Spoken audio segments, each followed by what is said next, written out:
Welcome to the Mexpreneurs Podcast, the podcast about the stories of Mexican tech startup founders who are building world-class, fast-growing companies and having a positive impact at a large scale.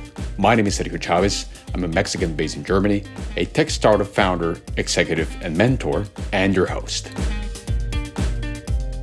Today we have Jovan Rebolledo with us. Jovan is co-founder and CEO of SkySpec, a SpaceTech startup based in Tokyo, Japan. SkySpec is focused on satellite and aerial-driven Earth observation, combining real-time satellite images with AI monitoring. Through its technology, SkySpec helps businesses, governments, and other organizations in the real-time monitoring of oil spills and wildfires, as well as in the optimization of high-voltage electricity grids. SkySpec is currently building pilots for power companies, has produced 2 patents, won an entrepreneurship contest in Japan, was selected in an acceleration program in Australia, and is participating in the XPRIZE Wildfire, a global competition for wildfires recognition. Jovan is originally from Xalapa, Mexico. He is an innovator, scientist, and engineer focused on the application of exponential technologies to solve the world's greatest challenges. He has more than 20 years of experience in AI research and applications. He's a serial entrepreneur who has founded companies across Mexico, USA, Japan, and other countries in different domains like SpaceTech, EdTech, and drones, all having exponential technologies at their core. He's also a fellow and a faculty member of the Singularity University, a US-based global organization focused on exponential technologies. In addition, Jovan leads Exponential Japan, a Japanese consultancy helping clients like SONY to succeed in the creation of new disruptive business models leveraging exponential technologies. I hope you enjoy. Support for this episode comes from Partnership Leaders, the leading community of partnership professionals and executives in SaaS and tech with over 1,500 members globally. We're living the decade of the ecosystem, and every CEO needs to become a partnership leader. Just take a look at the top companies in the world today like Microsoft, Google, and Apple.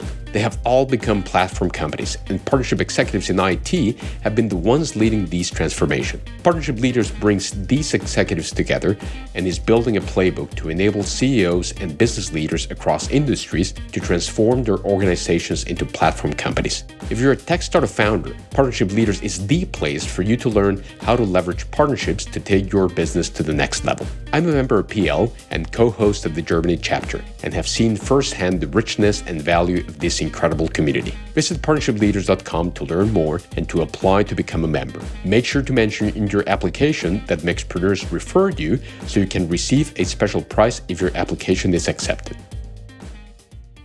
Hello, Jovan. Welcome to the show. Hello. Thank you so much for the invitation. Thank you, Jovan, for being here. So please tell us, who is Jovan Rebolledo? Jovan Rebolledo is a future creator, innovator, inventor, scientist, and an engineer. So could you please deep dive into each of those? Yes, I've been very lucky and as a future creator being able to do things that have affected the future indeed.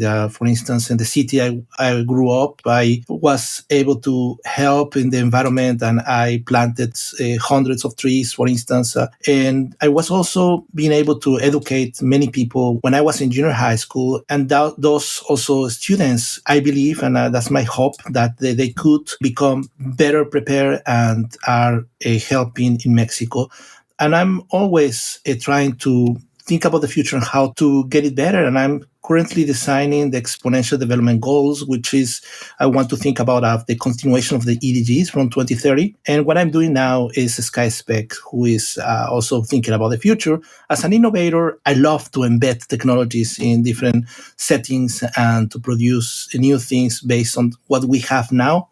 And I love to extrapolate ideas to create solutions like using sensors, for instance, to detect cancer or design Uber-like stationary drones, charging pods on the roofs of the houses. And as an inventor, I'm very lucky really to come to different concepts like a tactile display for blind to see images, 3D printing medicine, and something that I'm calling this new research called quantum robotics. And I have written and I have issued some patents.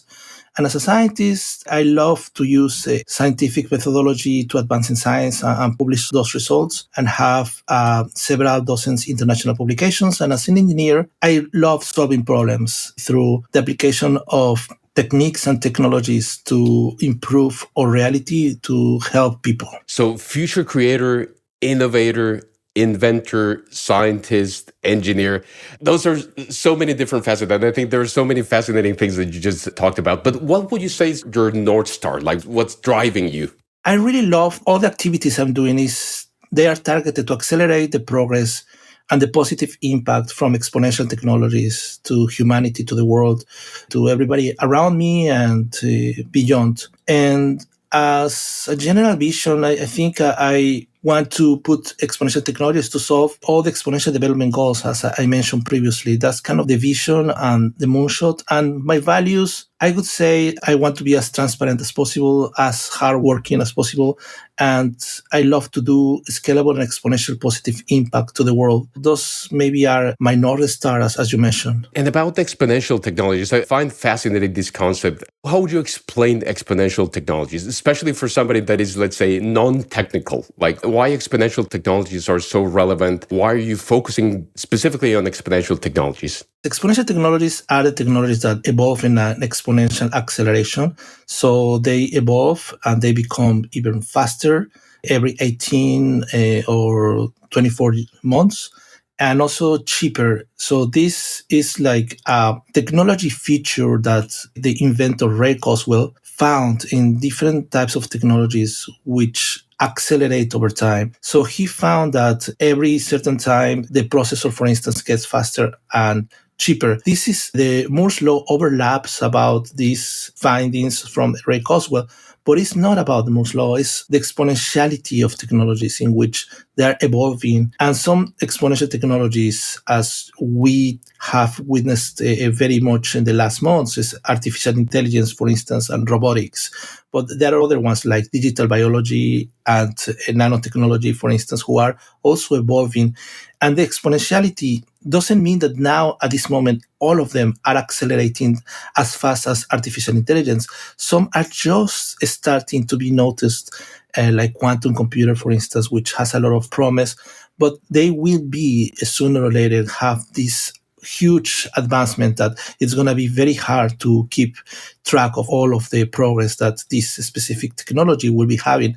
So in the beginning, the exponential technologies, they seem slow, but they are really having an exponential curve.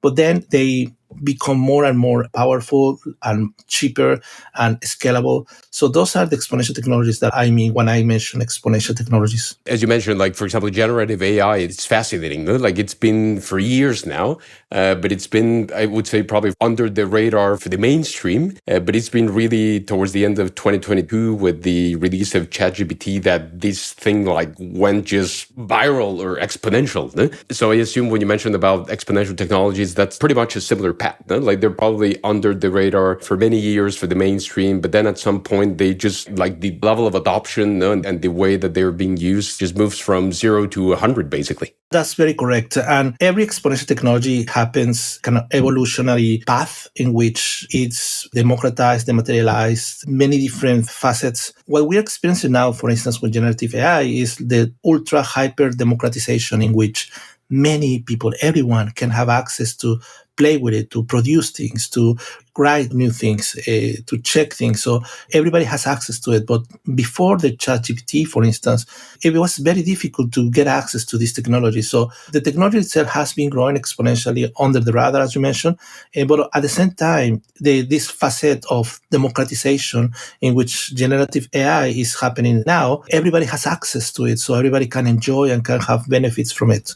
And you also mentioned something that I found super interesting. So you were mentioning that now we're still talking about SDGs, Sustainable Development Goals, but you introduced something about exponential development goals. So what exactly are those exponential development goals? This is the first time that I hear about that. Exponential development goals is what I want to say is the continuation. I want these exponential development goals to be a new way in which people come together to solve problems. And imagine what is like the SDGs now combined with XPRIZE, combined with an incubator, kind of these three different features together. It creates the exponential development goals.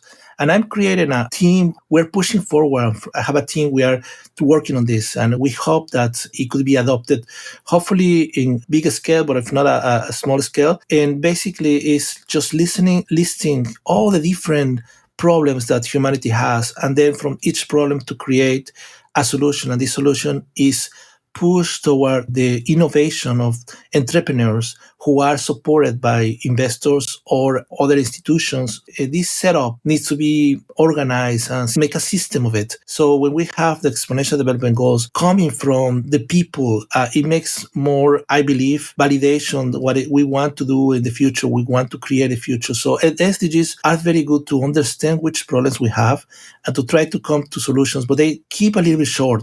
And I think we have to be even take the next step towards really trying to push to solve all the different problems in an exponential way. And what I mean is using exponential technologies. Possibly not everything has exponential technology embedment, or you cannot put exponential technologies in the solution, but at least to use services or other products that could have exponential technology, and you can solve different problems in that way. Hopefully all the problems that the Exponential Development Goals would be listening. And I think what you mentioned, I think is super important because so when I see how far we are with the Sustainable Development Goals, and we have until 2030, if I'm not mistaken, I think we've done some progress as humanity, but we're not going to hit them all. No, we're not going to achieve them all if we continue doing what we're doing. So we need to find a way to accelerate that path. And as you mentioned, probably exponential technologies is the path to make that, or one of the main mechanisms in order to achieve them. No? Yeah, absolutely. I mean, sustainability is very, very important. I think the next step, it has to be exponential. It has to be scalable. The solution has to come faster than before, because if we're just catching up in the problem, it's a game that we're not going to be winning at the end. And it's not about winning, but it's about producing the best benefit to humanity without damaging Earth at the same time. So I think exponential technologies could have the role of helping developing the next solutions for the different problems that are affecting our world, planet Earth. I would love to now go back a little bit. You were born in Xalapa. Now you're in Japan. What's been the journey to that? What happened in between? It has been a roller coaster and a very exciting and amazing experience. I have been really lucky in many ways and honored, and I'm humbled that I could experience all these things that I've been able to experience. I was born, as you mentioned, in Xalapa, Veracruz, and from my very loving parents. And it was, I believe, for many families in those years, a little kind of tricky, difficult Mexico. I think my childhood was very interesting. I could play a lot. I could enjoy nature. And also, I remember that my father's once brought a Commodore 64. So that was my introduction to what a computer is, what programming is. And I remember so much like I didn't know English at all, and I had to program. So there was very kind of jumping many things, learning English at the same time as programming. So that was super interesting. I was very lucky also to be in this junior high school, the College Rebolledo, which is run by nuns. That was a very great experience in which let me be one of the leaders who created a school. As I mentioned before, we created a school to help children who did not have access to education. So we helped them, and it was very fruitful to see how your actions have an impact in another person, and you're helping straightforward and impacting them. Also, I was in I want to say, the legendary Oficial B in Xalapa, and I was kind of crazy, and I loved it so much to be participant in the Olympiads in physics and other subjects, and sometimes I got further to the nationals, etc. So I enjoyed that facet in the high school. And during that time, I remember I planted, as I mentioned before, so many, possibly hundreds of trees in the Cerro de las Culebras in Coatepec Hill. I found that this connection to Earth and this kind of giving back to nature was very profound to me. How also I could do an impact locally. And then I studied at Universidad Veracruzana, Veracruz University, and the undergraduate in computer systems for businesses with software development methodologies comparison, I think, as a thesis. That gave me my first formal education in which I could understand properly programming and all the resources that a computer needs. It was my introduction to AI the first time. And also there was the time that I kind of tried a startup. It was in 2000, and the business model was based in getting photographs of students who were graduating. Some friends say that it was kind of the Facebook of Veracruz. I don't know about that. That was then your first, let's say, entrepreneurial experience. Yes, like a formal project. We had a business model. We have a prototype. We didn't run it. There was a lot of interest. The students really wanted that, but we didn't know how to operate. Basically, it was not a success, sadly. But that was okay. I think it was a very good experience. It was a subject to start. It was just my team was so concentrated just in the grade. So that was also another thing that it didn't help the project itself. But at least we learned about it. And I think someone later on, years later, they tried to do it, the same concept. And I think they were a little successful. So you were already a visionary since that time, already building the Mexican Facebook, so to say. Yeah, maybe, possibly, something like that. I don't know how Facebook really could be compared to this project that was not.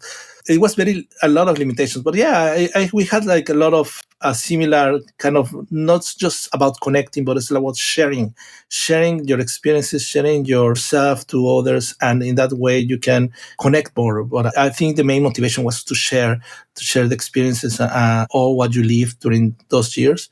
So that was the project.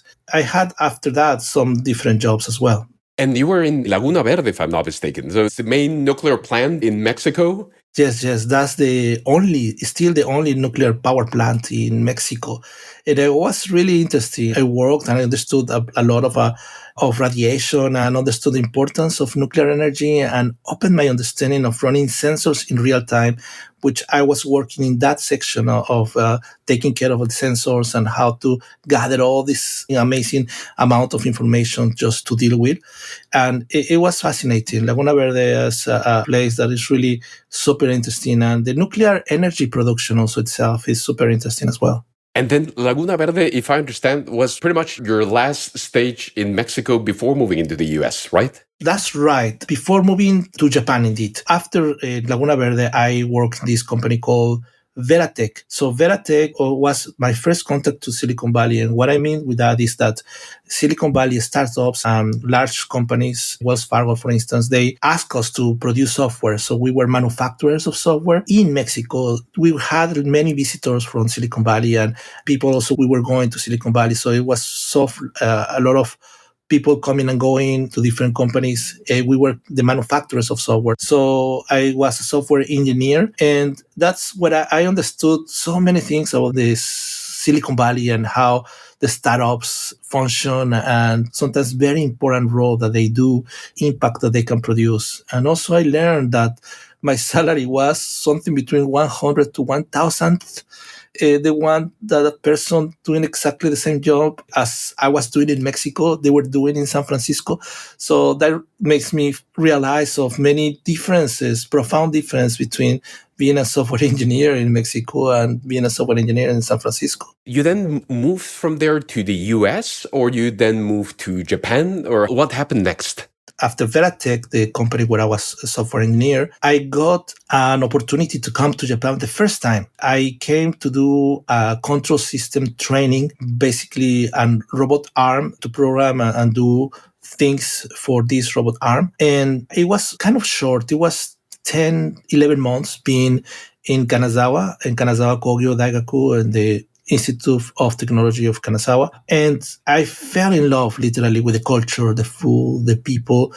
It was such a contrasting reality, Mexico and Japan, and in many degrees, in many dimensions. And I just couldn't avoid to say to myself, I have to come back to Japan. That was the main motivation to apply for a scholarship, Japanese scholarship. They call Mobuka Kusho, Mobusho, or MEXT. And that scholarship gives to a very limited number of students the scholarship to come to study a master's or or a PhD. And in my case, it was a master's in adaptive systems in AI and machine learning. And then I extended to be a PhD. That was very, very important because I could understand finally many ways in which AI could be applied. I did BCI, brain computer interfaces.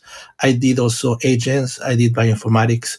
I was working with different professors in different projects, and it was so enriching to do the potential of AI. And also, I was very lucky that I applied for a concept and invention that I came with, and I won the first entrepreneurial contest literally in Kanazawa. So that was my also first prize as an entrepreneur, I believe, in this contest, creating something that didn't exist before. Just to understand, like how that opportunity, so you were in Mexico, but how exactly did that opportunity with Japan showed up? Like somebody you knew somebody in Japan, you proactively looked into Japan and went there, or it was because of your previous employer that you were sent to Japan? Like how exactly did you found those opportunities in Japan from Mexico? Yes, the first time was, as you mentioned, it was proactively looking for the opportunity. I happened to know that there was this scholarship. It was kind of random. I found in the internet, and then I just was following the track of how to apply, and I applied, and I was very lucky, really, to get selected for the first time I came. And you didn't know any Japanese, had no contacts in Japan? Absolutely, yeah, nothing, zero. Zero. Yes, exactly. I was not thinking about that. I was thinking, oh, I know a little bit of English, so it's going to be fine. I don't think it's going to be very hard. And I know people who come to Japan, many of them, they love anime or manga, but that was not my case. Of course, when I was a child, I watched some cartoons, but it was not I was a fan of them. That was my super passion. Not at all. I love them, but this was not the motivation, the original motivation. I remember that one very strong motivation was to understand robotics. And I think it was a good association, robots with Japan. That was the main motivation, I believe, to try to come to Japan the first time, to understand the robotics, to understand why robots and how advanced the robots were here. It was everything as it happened very smoothly, and I was very lucky that happened that way. And I could come here and to work in a project with a robot arm and in a robotics lab the first time that I came to Japan. And it was just looking for the opportunity, like kind of understand what was my motivation and looking proactively towards that. I was very lucky that I got it. And then I apply again to the next scholarship, which was the Mombusho and Mobuka Kusho from Next. And I also was very, very lucky to get it right away. So I could stay longer here in Japan. And I just enjoyed so much learning not just the technical aspects of robotics and AI, but also the culture, the people, and also knowing a little bit more of Asia, traveling a little bit. So it was very, very, a lot of great opportunities. Even my part-time jobs were amazing. So many things we could talk about your experience in Japan. I remember you mentioned Singularity University also, which I'm not sure if you were exposed to Singularity University while being in Japan, while being in Mexico, but I remember you mentioned that Singularity University also played a big role in your career, especially when it comes to exponential technologies and so forth. So how exactly did that happen? Like how you got exposed to Singularity University and why did Singularity University play such a big role? Yes, when I was writing my thesis, my PhD thesis, I was looking in it. In Japan? In Japan, yes, it was in Japan. So I was looking around and I love to read the news of Slashdot. And there was a news about the Ray Kurzweil is creating a university called the Singularity University. And I was so like, what? This is amazing. And I applied like right away. And I say, okay, I would never get it. But I was just happy that I applied. And then like a couple of weeks, maybe 1 week later, I received a response and said, hey, you're a candidate for this. Please stay in touch. And then 2 weeks later, said, oh, you are accepted. And guess what? You got a scholarship from Google. So I said, wow, it's amazing. Obviously, in the application, you had to send all the things that you have done. And I was very lucky. I could work. I had a patent at the time. I had a master's. I was in Japan. I knew Japanese, English, Spanish, whatever, different languages. And also kind of they liked my profile and that I had worked with robotics and AI. And they say, okay, come. And I was so fortunate that Google gave me the scholarship. I could go to the Singularity University GSP 2009, the inaugural class, the first class. And it was amazing. It was an amazing experience. I could meet really like maybe 20 astronauts. I could meet so many CEOs of companies, including Google, and they came to Singularity University. They were talking to us. I had the opportunity to have lunch with Ray Coswell a few times and listen to him directly what he was explaining. And I could understand what he really the importance that he has not just in the Singularity University but also in coming with this mindset of exponentiality. And I could learn also from Peter Diamandis, which is also one of the co-founders of Singularity University. And also very importantly, I saw different new role models for me, people that is, for instance, were professors in Stanford, like having their labs and also spinning off from their research, like having startups coming from the research. I can see myself very clearly before and after Singularity University. Before Singularity University, I was kind of going towards the typical professor path, like to get to be a professor and just to write papers, which is perfect. Don't get me wrong; it could be very very nice.